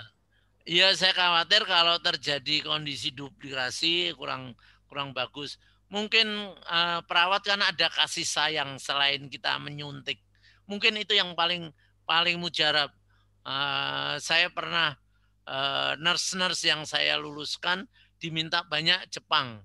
Kenapa? Karena orang Indonesia, orang Jawa di sana orangnya lemah lembut, sehingga orang tua yang ada di sana minta semua dari Solo. Indonesia. Nah, coba itu dilakukan. Gimana caranya memberikan kasih sayang pada pasien. Nah, daripada nyuntik sudah ada. Mungkin ngasih obatnya gimana gitu kan. Kemudian apa? Ya itu saya nggak tahu kasih sayang nurse itu seperti apa, karena itu khasnya orang Indonesia berbeda sama yang lain. Kira-kira itu, Bu Ade sudah mulai mimpi indah lah sekarang. Pak Masjid, ya, Prof. besok langsung ke tunnel 2000 ya. Coba lihat wangsit yang ada di sana. Gitu kan? Ada bisikan. Oke, siapa nih? Saya mau buat itu Prof tentang keselamatan pertambangan bawah tanah. Oke. Bisa nggak Prof? Mas. Boleh Mas, dicoba aja dulu Mas. Pakai tunnel atau pakai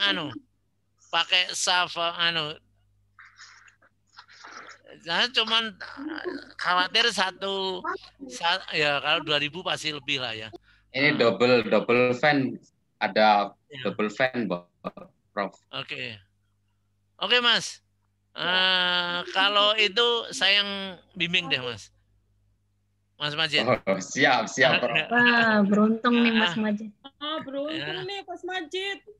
Siap, Prof. Semuanya beruntung pasti, tapi karena bidangnya itu kan nggak semua orang bisa. Jadi ini kenapa Bisa milih pembimbing nggak sih, Prof? Bisa. Oh, kita pilih Prof aja. Pokoknya ditulis saja. Minimum kan ada 2 ya.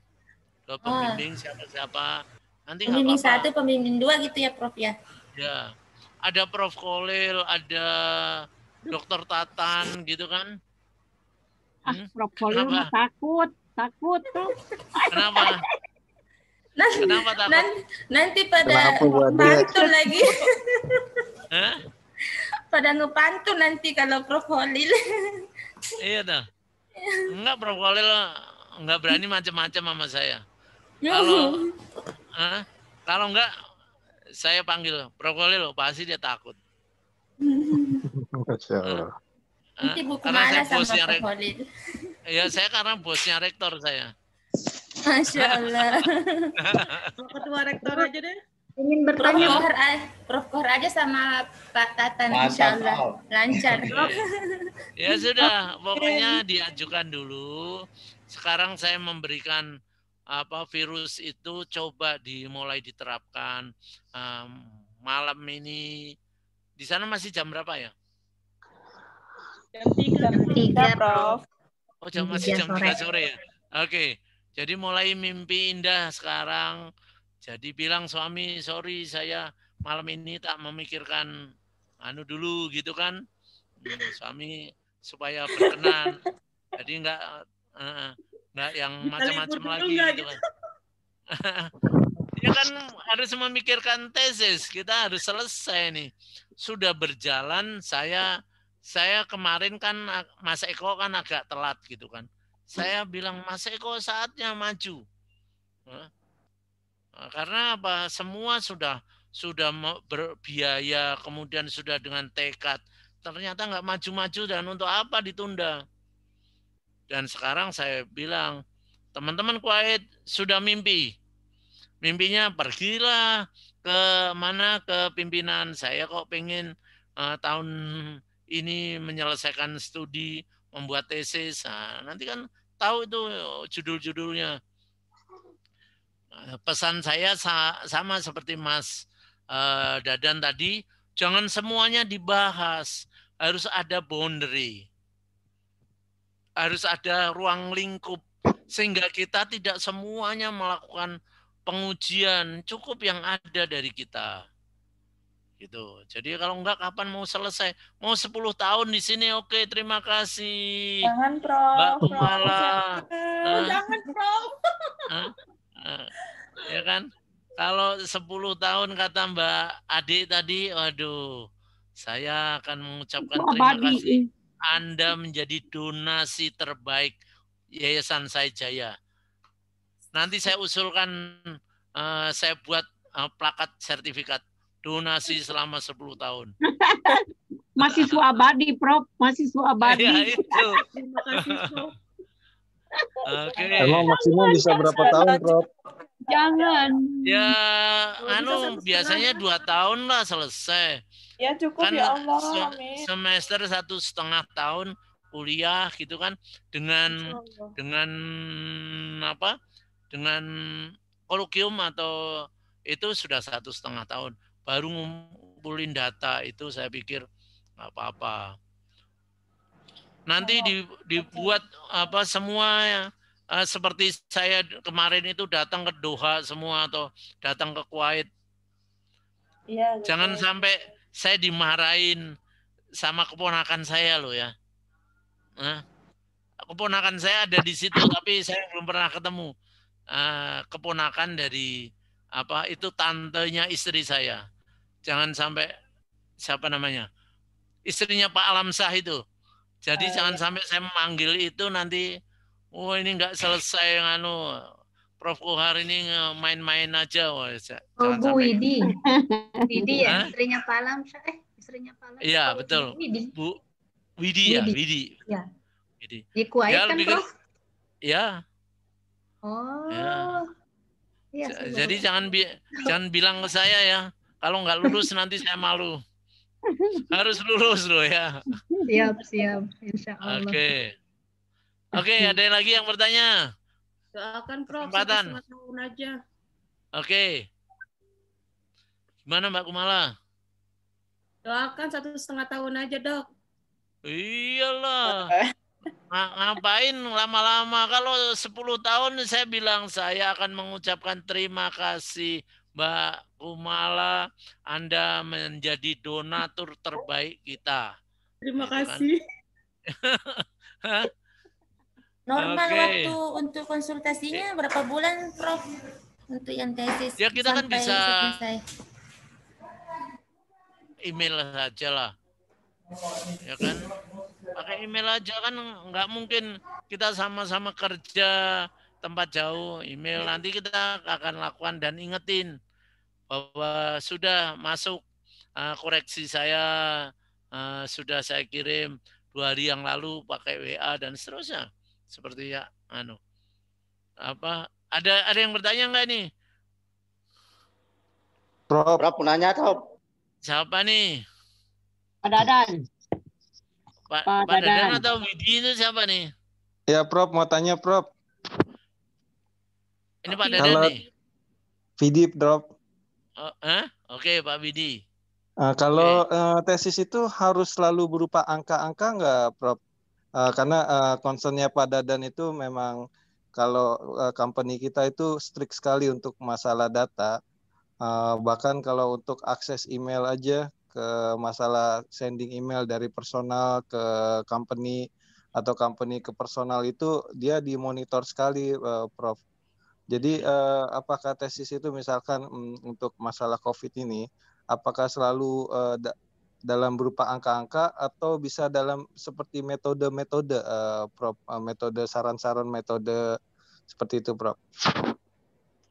Oke, kan kalau di mana di dalam penelitian ada dua metode. Yang satu metode kuantitatif pasti angka. Karena aritmatika kayak saya lah. Nah, tapi yang jadi masalah kan bisa juga pakai statistik, pakai kualitatif, deskriptif seperti itu. Tapi harus punya kedalaman di dalam prosesnya yang ada itu. Tapi yang jadi masalah tidak selalu harus hitung-hitungan angka. Ya pasti kalau hitung-hitungan angka 1 tambah 1 sama dengan 2. 2 tambah 2 sama dengan 4. Apa yang terjadi? Pada waktu saya berbicara 2 tambah 2 sama dengan 4, saya diprotes sama Prof. Harsono. Prof. Harsono itu dosen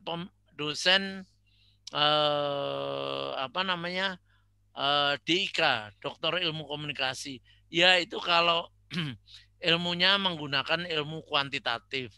Kalau dia 2 tambah 2 belum tentu menjadi 4, bisa tinggal 2 karena carok gitu, karena berantem. Jadi tinggal 2 ternyata. Gitu kan? Atau dan seterusnya. Jadi ini justru bagaimana kita memberikan esensi 2 tambah 2 itu menjadi 2 atau menjadi 1 atau menjadi 4. Nah, itu yang menjadi penting. Kalau yang tadi metode yang Prof sebutkan masalah deskriptif itu yang seperti gimana kira-kira, Prof, contohnya, Prof? Ya, deskriptif itu yang tadi saya katakan. 2 tambah 2, ada 2 orang gitu kan. Dari Jawa Timur misalkan. Dari Sampang, senangnya carok kan. Terus ketemu dua lagi dari Jakarta yang punya lahan luas. Tapi 2 orang ini ingin berjualan di tempatnya yang 2 orang.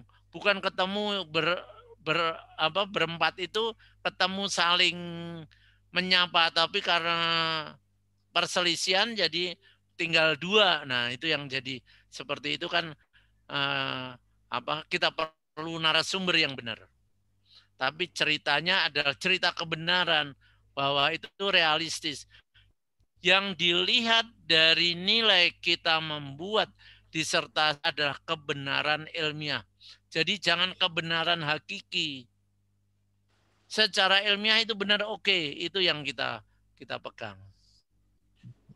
Oke, Mas Widi. Oke, ya, mau tanya, Prof. Boleh, Prof? Ya. Siapa nih? Siapa nih yang nanya nih? Ya, Mas Widi dulu nggak apa-apa. Nanti saya lanjut, Prof. Ya, kalau misalkan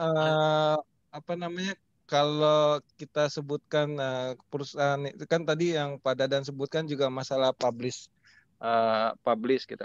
Kalau kita walaupun kita ambil data di perusahaan kita, tapi kita masukkan dengan general, misalkan oil and gas di perusahaan oil and gas di Qatar gitu.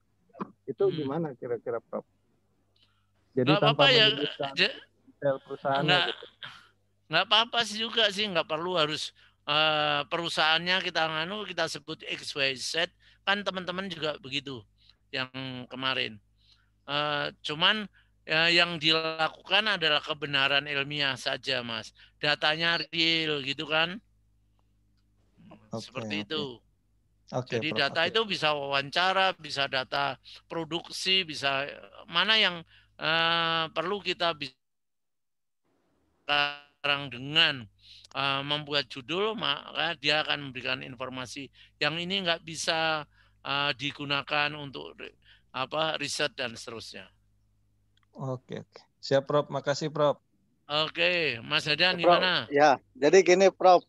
Kalau mimpi kita udah tercapai nih, Prof nih. Tesis udah beres, semuanya udah beres gitu ya. Nah, sekarang yang selanjutnya masalah jurnal. Apakah itu diharuskan? Tesis kita harus dipublish di jurnal internasional sehingga setelah itu baru dapat S2 misalnya. Terus proses menuju ke sana itu kayak gimana gitu jalannya. Itu aja, Prof. Oke, nanti kita kan sudah pernah membuat jurnal toh yang saya. Nanti ada beberapa yang saya masukkan dalam jurnal jurnal di Solo ada berapa gitu. Nggak apa-apa Mas, itu biasa. Kan ada kaidah ilmiah gitu kan. Nggak apa-apa Mas. Nggak bukan satu halangan. Nanti berproses lah ada rumahnya dekat mana Mas Hadan nanti sama Mas Widi di Doha. Dekat Mas Gun-Gun atau dekat Daben Al-Khoir. Daben Al-Khor. Al-Khor ya, Al-Khor. Ya nggak apa-apa, ngobrol-ngobrol aja sama Mas Daben. Mas Daben kan juga bimbingan saya. Ya, Prof, sekalian buat Trump, Prof, insya Allah. Ya. Nggak apa-apa semuanya aja ketemu kita ajak aja. Kita undang sama-sama kan. Oke, pas makan bersama, kemudian atau ngopi bersama, ngopi bareng yuk. Habis itu sama teman-teman yang lama mereka bisa banyak cerita. Gitu kan. Oke, Prof, makasih Prof. Ya. Oke, jadi jangan putus asa di situ Mas. Pertama ya secara gamblang kita hanya kebenaran ilmiah. Tapi problemnya gimana prosesnya yang tahu kan teman-teman yang di sana. Mungkin diundang minum teh atau minum kopi dengan kalau Mas Gun-Gun itu apa namanya? Toge yang apa namanya? Bakwan. Bakwan itu istrinya bala-bala, betul pakai itu kan. Saya juga senang yang bala-balanya itu kan. Problemnya sudah kita anukan, oke, prosesnya gimana dan seterusnya. Mereka kan sudah selesai kan banyak cerita. Mungkin yang paling Mas Eko yang kemarin itu ya. Mas Eko kenapa kok lama banget? Sama Prof. Warren sudah diminta cepat, nggak apa-apa sih kalau mau 10 tahun memberikan donasi sama Yayasan Saijaya gitu kan. Oke, jadi tapi yang lainnya bisa sama-sama ya supaya nanti saya berpikir kalau bisa sama-sama malah kita bisa bersamaan dengan ini apa namanya World Cup Piala Dunia bola ya. Ya, kita nanti datang sana semua. Makanya perlu cepat, jadi jangan lama-lama nih. Oke, ada yang lagi yang bertanya? Mbak Eli? Prof, ingin bertanya, Prof. Ya. Gini, Prof, kalau kita mau sidang kan, perasaan nanti deg-degan, jadi semuanya buyar. Gimana ya, Prof, supaya bisa pede gitu?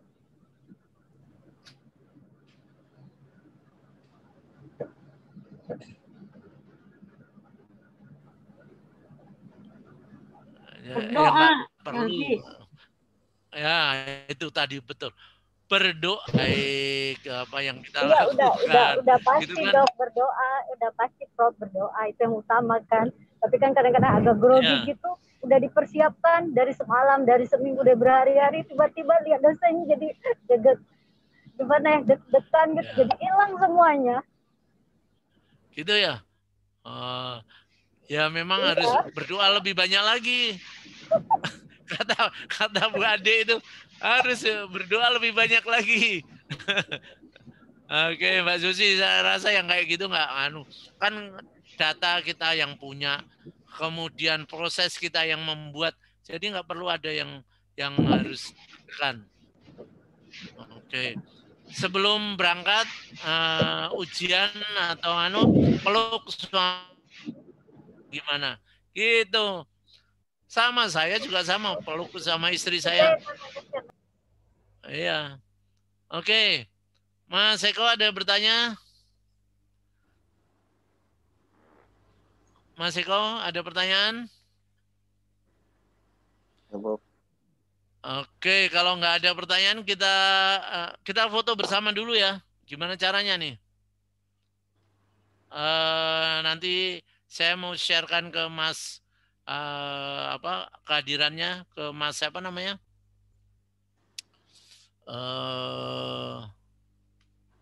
Mas Eko, sorry. Mas Eko anu Pasca tapi. Mas Eko Pasca. Ya, oke. Gimana Mas? Siapa yang mau moto?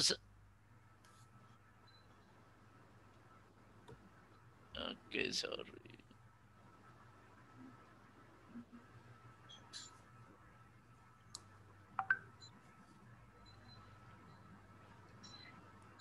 Satu, dua, tiga. Oke, sudah kelihatan semua, sorry. Sudah, Prof. Oke, ya udah saya dikirim Mas Eko ya. Kemudian tiga lembar saja Mas untuk teman-teman menyusun mulai rencana tesisnya. Kecuali kalau memang nggak mau 10 tahun lagi ya nggak apa-apa Mas. Pokoknya siapa dikasih waktu misalkan 1 minggu kirim email ke saya Mas. Untuk membuat saya maksain nggak? Sorry, teman-teman merasa dipaksain saya nggak untuk membuat Tidak. Enggak, Prof. Malah justru merasa lebih cepat lebih baik, Prof. Jadi ya merasa termotivasi. saya pengennya juga cepat selesai, jangan menunda lagi sehingga apa yang kita bisa harapkan dengan keluarga bahwa kita sudah tukang master. Jadi teman-teman Doha itu saya juga nggak tahu sampai sama istri saya itu dekat sekali sampai sekarang. Jadi hubungannya masih dekat baik karena nggak tahu di sana jalan-jalannya kemana, karena prosesnya mahasiswa sedang ujian gitu kan. Taunya di Doha itu pergi istri saya dengan istrinya Prof. Khalil sama istrinya Pak Safirin. Oke, nggak perlu harus takut. Mbak Yanti mana tadi Mbak Yanti kok nggak kelihatan ya? Mbak Susi Damayanti, nggak perlu takut, maju dengan semangat. Niatnya adalah untuk memang mengembangkan karir. Oke. Insyaallah, Prof. Terima kasih ya atas dukungannya. Oke, kita tutup ya sampai di sini ya. Syukran, Prof. Makasih, Prof. Terima kasih, Prof. Iya, Prof. Jazakallah khair, Prof. Terima kasih, Prof. Mari. Assalamualaikum. Waalaikumsalam warahmatullahi wabarakatuh. Oke, saya live ya. Motivasinya. Terima kasih, Prof. Oke, terima kasih. Assalamualaikum. Jazakallah, Prof. Oke, yuk. Ya, teman-teman ada informasi apa nih?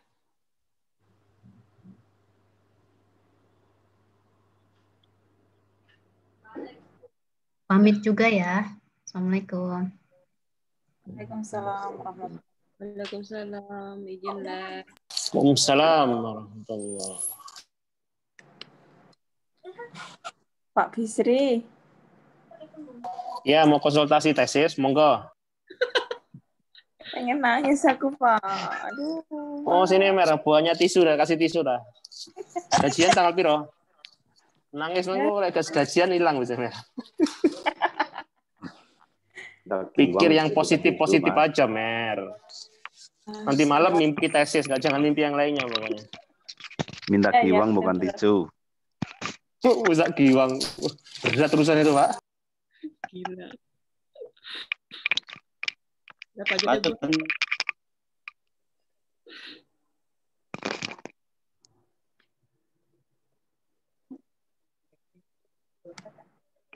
Ini yang biasa recording siapa ya? Ini tadi saya record ke cloud itu, kalau di close larinya kemana tuh? Mas Robi? Ya. Di OneDrive, Pak. Nah, itu yang recording tadi. Pak Robi, aku ini kan pakai akunnya BPN Kuwait nih. Ini masih record nih, enggak stop? Iya. Udah stop dulu. Nggak tahu kalau di cloud masuknya kemana.